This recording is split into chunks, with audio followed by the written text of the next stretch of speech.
अस्सलाम वालेकुम वरहमतुल्लाहि वबरकातुहू। उर्दू बियॉन्ड बॉर्डर्स में आपका खैर मकदम है। पिछले सबक में हमने पढ़ा रमूज़ अवकाफ़ तारुफ़ व तमहीद, यानी कि इसका इंट्रोडक्शन और इसकी अहमियत के ताल्लुक़ से हमने थोड़ी रोशनी डाली और हमने बताया था कि अगले सबक में हम इस पर मज़ीद रोशनी डालेंगे। हमने बताया था कि रमूज़ अवकाफ़ को इंग्लिश में पंक्चुएशन कहते हैं और उर्दू में इसको रमूज़ अवकाफ़ कहते हैं। ये दो अल्फाज का मजमूआ जो एक साथ हम इस्तेमाल करते हैं। रमूज़ रमज़ की जमा है जिसके माने इशारा, अलामत या इमा के हैं, जबकि अवकाफ़ वक्फ़ की जमा है जिसके माने ठहराव या अलग होने की जगह है। और अगर हम इकट्ठे इसको पढ़ें, रमूज़ अवकाफ़ के माने हैं ठहरने के इशारे या अलामात। उसके बाद हमने मज़ीद बताया था कि इशारे या अलामात जो है वो क्या होते हैं।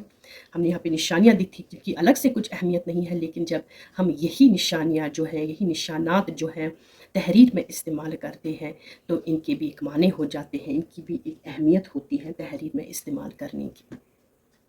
इस पर मज़ीद रोशनी डालेंगे कि ये अहमियत जो है रमूज़ अवकाफ़ की, ये उर्दू तहरीर और तकरीर में कितनी है। तहरीर जो कुछ हम लिखें उसको हम तहरीरी सूरत कहते हैं ज़बान की, और जो कुछ हम ज़बान से बोले उसको हम ज़बान की तकरीरी सूरत कहते हैं। वो दो सूरतें हैं, तहरीरी सूरत और दूसरी तकरीरी सूरत। लेकिन दोनों सूरतों में रमूज़ अवकाफ़ जो है इसका ख़ास रोल रहा है उर्दू ज़बान और अदब में।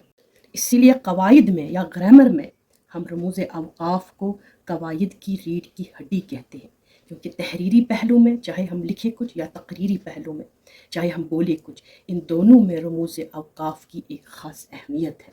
देखिए, बोल चाल में जब हम कुछ बोलते हैं, बोल चाल में हम आवाज़ के ज़रिए सवाल या ताज्जुब या ज़ोर या ठहरना, तवक़्क़ुफ़ या नरमी जो है ना, इस पर ज़ोर देते हैं, ज़ाहिर करते हैं हम। रमूज़ अवकाफ़ में जो हम इसी आवाज़ के उतार चढ़ाव को तहरीर में मुंतकिल करते हैं, तहरीर में मुंतकिल करते हैं। मिसाल के तौर पर सवालिया निशान जो है उसके लिए हम बोल चाल में सवालिया लहजा इस्तेमाल करते हैं, लेकिन जब उसी सवालिया लहजे को जब हमें तहरीर में दिखाना हो, रिटन सूरत में दिखाना हो, राइटिंग में दिखाना हो, तब हम उसके लिए जो है एक ख़ास निशान का इस्तेमाल करते हैं। इसी तरीके से फ़जाइया या ताज्जुब या शिद्दत, यानी कि एस्टॉनिशमेंट में या सरप्राइज़ में या वंडर में हम इसके लिए मुख्तलिफ़ तरीके के अलग अलग निशानात का इस्तेमाल करते हैं। इसी तरीके से वक्फ़ा या सख्ता में, ठहराव की सूरत में, जहाँ हम बोल चाल में सांस के मुकाम को ज़ाहिर करते हैं, वही जब हम इसको तहरीरी सूरत में लाते हैं तो हम उसके लिए एक ख़ास निशान का इस्तेमाल करते हैं। गो रमूज़ अवकाफ़ जो है ये तहरीर में तरतीब, रवानी और ज़ोर पैदा करते हैं, जिससे पैगाम ज़्यादा साफ़ और दिलनशीन हो जाता है। ऐसा ही नहीं बल्कि एक पुरएतमाद मुकर्रर के लिए, एक कॉन्फिडेंट स्पीकर के लिए या एक बेहतरीन मुसन्निफ़ के लिए सिर्फ़ अल्फाज जो है वो सिर्फ़ अल्फाज नहीं बोलते हैं, बल्कि आवाज़ के उतार चढ़ाव, वक्फ़े और ज़ोर के ज़रिए सामिया यानी कि सुनने वाले के जहन पर असर डालते हैं। और रमूज़ अवकाफ़ इसकी अदायगी जो है ये तहरीर की रहनुमा कहलाती है।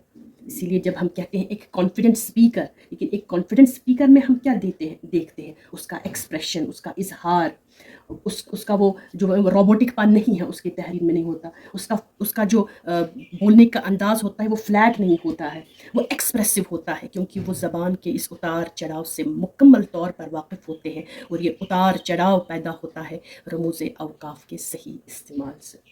आइए हम कुछ मिसालों के ज़रिए इस पर आपके सामने रोशनी डालते हैं कि किस तरीके से तहरीरी ज़बान और तकरीरी ज़बान में रमूज़ अवकाफ़ की अपनी अहमियत है। देखिए, मिसाल के तौर पर हम यहाँ महज एक मिसाल देंगे इस तरीके से। अगर मैं कहूँगी तुम आ गए, तो एक सादा सा खबरिया जुमला है जिसमें मैं खबर देख रही हूँ कि तुम आ गए, ठीक है ना, मगर ये छोटा सा सेंटेंस जो है मुख्तलिफ ट्यून्स में बदल सकता है रमूज़ अवकाफ़ की वजह से। अगर मैं इसी को सवालिया बनाऊँ इस तरीके से,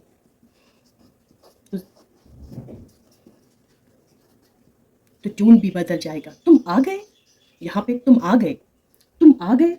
लेकिन अगर मैं यहाँ पे इसको एक और ट्यून में, यानी कि ताज्जुब या खुशी या सरप्राइज़ की सूरत में अगर मैं इसी जुमले को जो है दोहराऊँ, तुम आ गए, तो ये देखिए तीन लहजे हैं। इस तरीके से तीन तरीके के निशानात पड़ेंगे।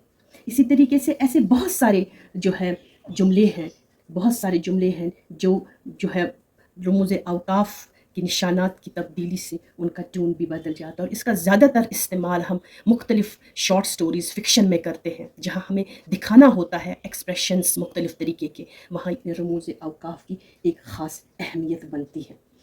मिसाल के तौर पर हम दूसरे तरीके का सेंटेंस लेंगे। अगर हम इस तरीके से, अगर हम ऐसे लिखें,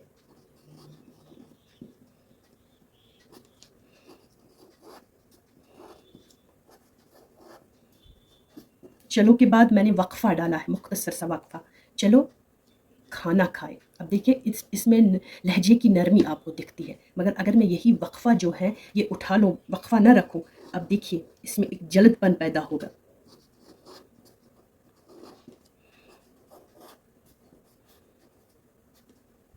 अब देखिए यहाँ पे चलो खाना खाए, अब उसमें वो मुहज़्ज़िब और वो नरमी पैदा नहीं होगी, लेकिन देखिए यहाँ पर एक नरमी पैदा हो रही है, एक मुहज़्ज़िबपन। चलो थोड़ा वक्फ़ा है, ठहरना है, खाना खाए, चलो खाना खाए। तो इसमें एक सख्ती है, एक तेज़ी है, जो महज एक वक्फ़े की वजह से जो है महसूस होती है आपको। इसी तरीके के बहुत सारे जुमले, मिसाल के तौर पर यहाँ पे जुमला है,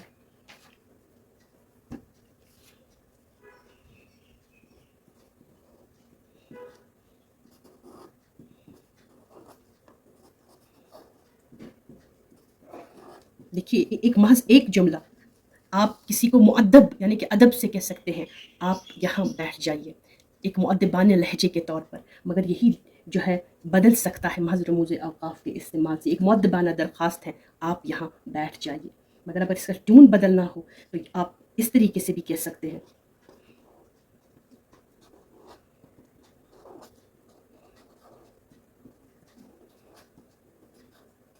गो ज़ोर और अगर ताक़ीद है इस जुमले में, ज़ोर और ताक़ीद, तो आप कह सकते हैं आप यहाँ बैठ जाइए। जैसे कि कोई उस्ताद अपने स्टूडेंट से कह रहा है, अपने शागिर्द से कह रहे हैं आप यहाँ बैठ जाइए, यानी कि इसमें एक ऑर्डर है, एक ज़ोर है, एक ताक़ीद है। पहले तो एक मुअद्दिबाना लहजे में आप कह सकते हैं आप यहाँ बैठ जाइए, और दूसरा जुमला अगर आप अपनी ट्यून को चेंज करें, आप यहाँ बैठ जाए, तो यहाँ पे आप देखिए एक ज़ोर और एक ताक़ीद और एक सख्ती से जुमला अदा हुआ है। यही नहीं, इस तरीके से मुख्तलिफ जुमले जिनको हम अपनी ज़बान और अपने बोलचाल में जो है, बोलचाल के ज़रिए लहजे के ट्यून से जो हम उसकी रंगत बदल देते हैं, मुअद्दिबाना को हम ताक़ीद में बदल देते हैं, सीधे जुमले को सवालिया जुमले में बदल देते हैं। लेकिन जब हम इन्हीं जुमलों को तहरीरी सूरत में लाते हैं, तब हमें ज़रूरत पड़ती है रमूज़ अवकाफ़ के सही इस्तेमाल की, ताकि कारी सुनने वाला ये समझ सके कि जुमला किस अंदाज से पेश किया गया है, यहाँ असल में मुसन्निफ़ क्या कहना चाहता है, उसका मुद्दा और माने क्या है। इस जुमले को पेश करने के लिए न सिर्फ नसरी पोर्शन में बल्कि शायरी में भी इसका इस्तेमाल इस तरीके से होता है। चाहे शायरी में रमूज़ अवकाफ़ को पूरी तौर पर, मुकम्मल तौर पर इस्तेमाल न किया गया हो, लेकिन एक सबाक में, एक सियाक में, एक बैकग्राउंड में इस तरीके से शायरी पेश की जाती है कि आप समझ जाते हैं कि यहाँ पे कौन सा वक्फ़ा है, यहाँ पे कौन सा इशारा दिया है शायर ने। मुख्तसरन हम इस रमूज़ अवकाफ़ के बारे में, जिसको तहरीरी सूरत में या जिसको कवायद में रीढ़ की हड्डी करार दिया गया है, इसको मुख्तसरन हम इस रमूज़ अवकाफ़ के ताल्लुक़ से इसकी तारीफ़ और तमहीद और तारुफ़ के पेश नज़र हम यूँ कह सकते हैं कि इनकी वजह से, यानी कि रमूज़ अवकाफ़ की वजह से ख़यालात रुकते हैं, ठहरते हैं, ताज्जुब का इज़हार करते हैं और सवाल सामने रख देते हैं। इन सभी अलामतों का आइंदा आने वाले असबाक में हम वजाहत के साथ मुताला करेंगे। उम्मीद है कि आप इन सभी असबाक के मुताले के लिए हमारे साथ जुड़े रहेंगे। तब तक के लिए हमें इजाज़त दीजिए। अल्लाह निगहबान।